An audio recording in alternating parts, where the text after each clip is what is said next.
ที่ว่าทรงให้เพื่อต้นใส่นะตัวนี้เป็นเคมีของเราเนาะ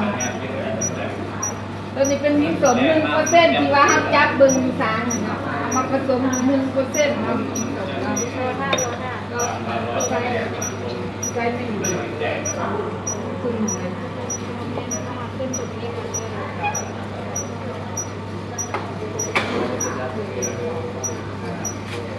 เดี๋ยวมา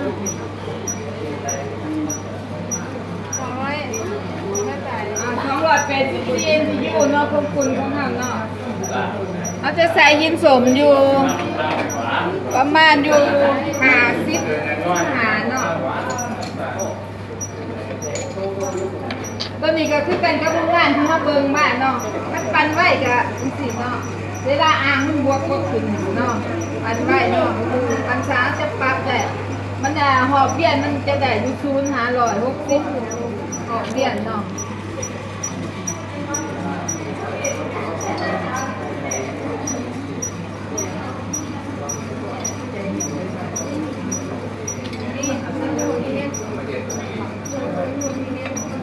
ใส่สารเคมีแบบนี้เนาะ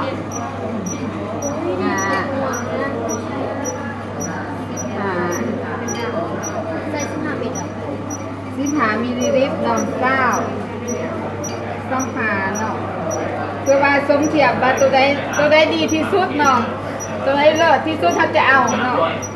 ใส่น้ำมันก็เปลี่ยนใช่แล้วมันจะแหนกตะกอนออกตกตะกอนออกแล้วมันจะคือก็จะมาไปเบิ่งอยู่นั่นมาใส่แหลก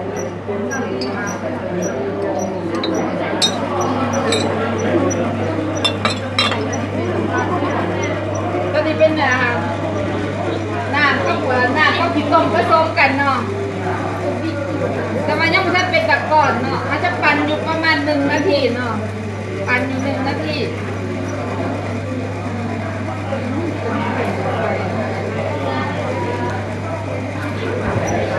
1 นาทีหลังจากนะคะจะเป็นอ่างโกสะสารเนาะประมาณอยู่40 นาทีเนาะ40 นาทีแล้วจะปั่นอยู่3 นาทีเนาะหลังจากนี้ตะกอนก็มันจะจับกัน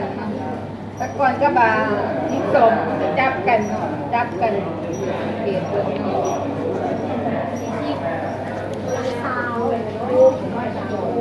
ก็มีกับคือการกับโรงงานเขาทดลองจากโรงงานหน่อยเขาก่อนมันจะไปใส่โรงงานใหญ่เนาะคือเรารับประกันตัวนี้เป็นเครื่องวิจัยเนาะวิจัยไม่พอไม่พอ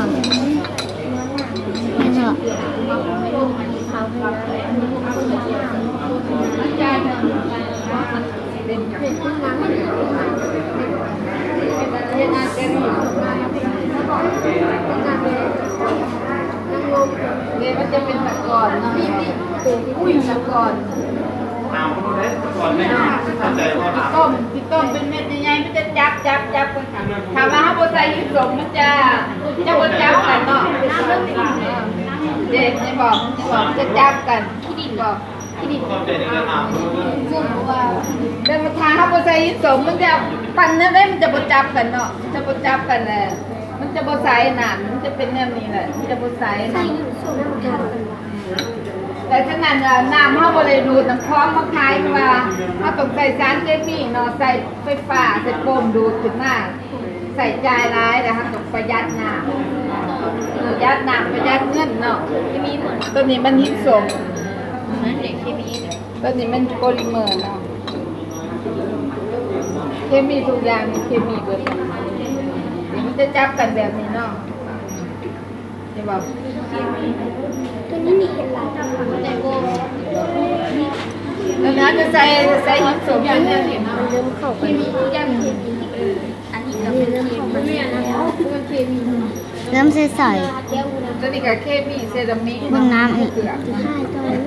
ก็ทายเนี่ยเคมีเบิร์ดแต่เขาจะพูดแนวใดว่าน้ำเขาสะอาดปลอดภัยแนวใดเนาะมันไม่อยากกว่าที่เราพอก็ตัวนี้เรามาเปิดตัวนี้อยากอาจารย์ไปตัวนี้เป็นน้ำปลาเนาะมันชุ่มเป็นน้ำฟอง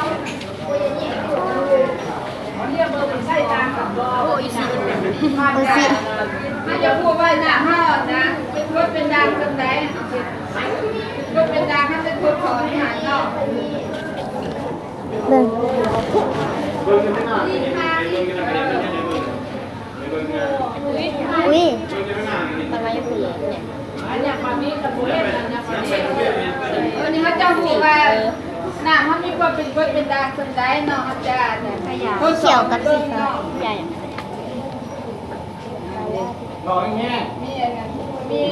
ความเป็นด่างคือได้อันเดมินิตีน้ำสันได้เนาะหากว่าน้ำเขาบ่มีอันเดมินิตีมันจะประจำกับเป็นโซกเนาะมีเฮ็ด เปลี่ยนสีแล้วเนาะถ้าเราก็จะมาหน้ามันที่จะเปลี่ยนเรามันคิดไล่มันจะก็เป็นพอเป็นกดกระเดาออกมาเท่าไหร่มันมีจะออกมาเท่านั้น ไม่ใช่ของเรือ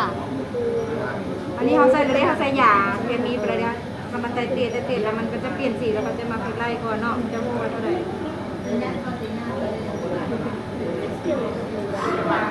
อุ้ยเป็นส้ม น้ำเขามีความเป็นด่างเนาะมันกดไม่กลายเป็นลายเนาะขนาดเวลาดื่มเข้าไปมันจะกัดแล้วพออาหารนี่ก็เป็นแก้มปล่อยไปแล้วก็กับกัดคอเขาเลยแต่คอเขาคูพักมันจะบดีกับสุขภาพเนาะถามว่าเขาบกปวดเนาะตอนนี้น้ำเขาสิมีคุณภาพมีแรงขยายจะโตเนี่ยเนาะแต่กับมีสารเคมีปนเปื้อนบ่จะปวดอยู่นี่เนาะว่ามียาขับเสือบ่มีคอรินบ่เนาะ ใส่ในมันเป็น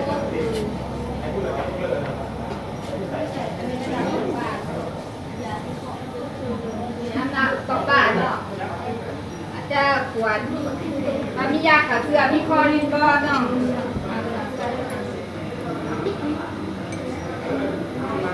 คนตัว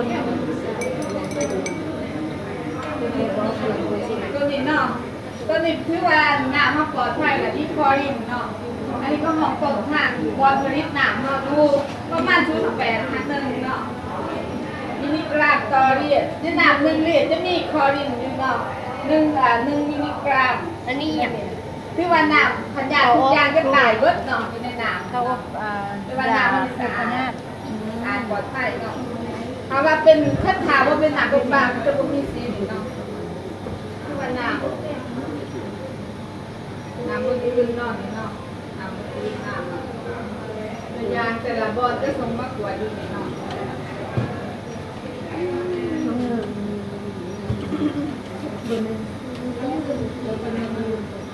เอาปิดไปหน่อยนะข้ามมันมีเราตัวนี้เป็นน้ำสะอาดคือกันเนาะแต่ว่าบ่แม่นน้ำปลาบ่เลยขาดเสือเนาะแถมให้เบิ่งว่ามันเป็นสีแดงเนาะ ข้าวสีแดงไปว่า สีแดงก็เป็นแต่ว่ามียาฆ่าเชื้อแล้วแสดงว่าน้ำประปาเขาสะอาด มันจะบ่มีเนาะ อันท่าบ่มีแล้วแสดงว่า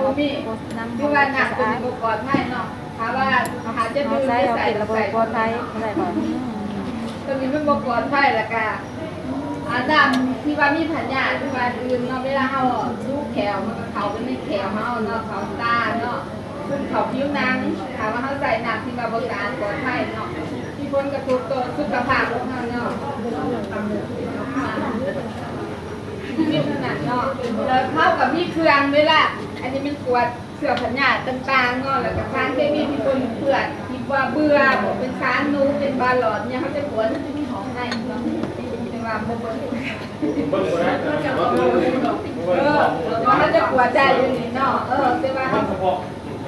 อยากให้ลูกหลานทุกคนรู้ว่าน่ะป้าเฮานี่มีการกวดกล้าคักแน่เป็นส่งออกเนาะบ่ได้ปล่อยออกตามพลังการเนาะกระทรวงสาธารณสุขก็จะมาครอบคลุมเฮาตลอดมากวดว่าเฮาได้มาตรฐานบ่เนาะ น้ำแห้งคือเป็นสีขาว ตัวนี้บ่ตัวนี้เป็นน้ำป้าเฮาเนาะตัวนี้เป็นแรงน้ำซื่อๆเนาะเป็น ใบน้ำมันจะ เรียกน้ำธรรมชาติ น้ำขาว ที่มันกรรมวิธีในการ ในสถานยาฆ่าเชื้อ เป็นสีดีสิหมอเนี่ยบอกเวลาน้ำตกปากใส่สีข้าวจ้วงหมด ตัวนี้เป็นคำถามที่ดีเนาะตัวนี้ยังจะพบว่าน้ำป้าเฮาเกิดแล้วมาจากหันเนาะเปิดมันจะกวดว่ามีคลอรินบ่ถ้ามีคลอรินมันจะเป็นสีกว่าเนาะแต่ว่าถ้าบ่มีคลอรินมันจะเป็นสีขาวเนาะ จึงสร้างสารเค นั่น มี นี่เนาะบ่เป็นว่าแน่นี่ดื่มบ่ได้แล้วตัวนี้มีเคมีแล้วเนาะมีดีแล้วแต่ว่าถามว่าเอาออกมาจาก ใส่วาน้ำผิวสีบัวตัวอันนี้มันเป็นสีกระจกนะ มันมีสารเคมีในการวิ ก็5ครับจ๋าจับยาที่แม่ทีนี้ อันนี้เป็นน้ำป้าเนาะนี่เนาะเนี่ยป้าเนาะ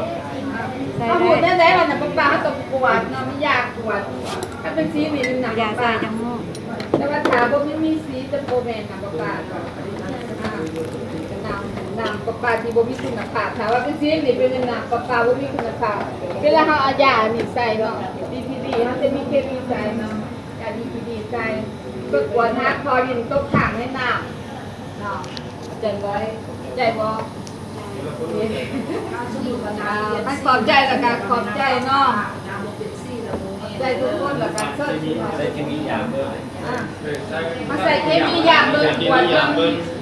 อย่างมันเป็นแล้วก็ไปให้บ่ไปคนนี้กันนะนี่ไปห้องกันครบคงเนาะ มีกี่กระโดด เอาไปเลย